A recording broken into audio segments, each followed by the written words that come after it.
এইফালে মাজুলীত বিহু মঞ্চত উদ্যোক্তাৰ ওপৰত ক্ষোভ শিল্পী মানস ৰবিনৰ চুক্তিমতে টকা দিব নোৱাৰাত মঞ্চতে ক্ষোভ উজাৰিলে শিল্পীগৰাকীয়ে ছাত্ৰ মুক্তি সংগ্ৰাম সমিতি মাজুলী জিলা সমিতিৰ উদ্যোগত আয়োজন কৰা বিহুৰ অনুষ্ঠানত সংগীতানুষ্ঠান পৰিৱেশনৰ বাবে আমন্ত্ৰণ কৰা হৈছিল মানস ৰবিনক কিন্তু চুক্তিমতে টকা দিব নোৱাৰাৰ বাবে মঞ্চতে উদ্যোক্তাৰ ওপৰত ক্ষোভ উজাৰিলে শিল্পীগৰাকীয়ে তথাপিও মাজুলীৰ ৰাইজক ভাল পাওঁ বুলি কৈ কেইটামান গীত পৰিৱেশন কৰিলে মানস ৰবিনে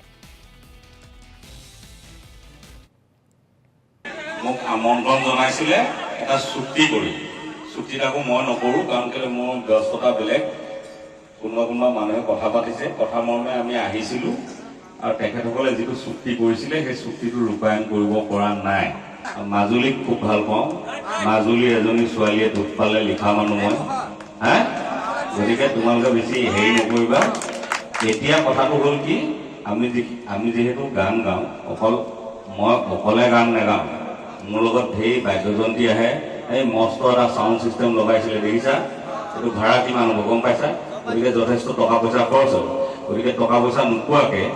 বা টকা পইচাৰ কথাটো ফাইনেল নোহোৱাকে আমিও আহিব নোৱাৰোঁ মোৰ বাধ্যবাধকতা থাকে কাৰণ কেলে সেই মানুহখিনিক মই পইচা দিব লাগিব নহয়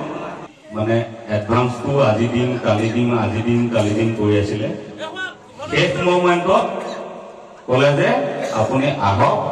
আমি মঞ্চত উঠাৰ আগত আপোনাক পইচাটো দিম তাৰপিছত তেওঁলোকে হ'ল চাগে যোগাৰ কৰিব নোৱাৰিলে কিন্তু শেষ মুহূৰ্তত কমিটিৰে এজন ল'ৰাই নিজৰ মাকৰ পেঞ্চন একাউণ্টৰ পৰা এখন চেক দিছিলে মই ক'লো যে মই ইমানো তললৈ নামিব নোৱাৰোঁ যে তোমাৰ মাক পেঞ্চন হোল্ডাৰ আৰু তেওঁৰ এখন চেক লৈ মই গান গাম তাতকৈ মই ফ্ৰীকৈ গান গাম যা মই গুচি আহিছোঁ এই হাফ পেনে বুজি আছোঁ সৰ্বদোষ মৰিখন কৰি কমিটি ল'ৰাকেইটা ইয়াৰে ল'ৰা বৰ বিদেশৰ ল'ৰা নহয় মই মাজুলীক ভাল পাওঁ আহিছিলোঁ তেওঁলোকে যিমতে কৈছিলে সেইমতে টকা পইচা দিয়াকেইটা দিব পৰা হ'লে ভাল পালোঁ কিন্তু দিব যিহেতু নোৱাৰিলে আহিলোঁ যেতিয়া কি কৰিম আৰু গায়ে যাওঁ নে কি ৰাইজ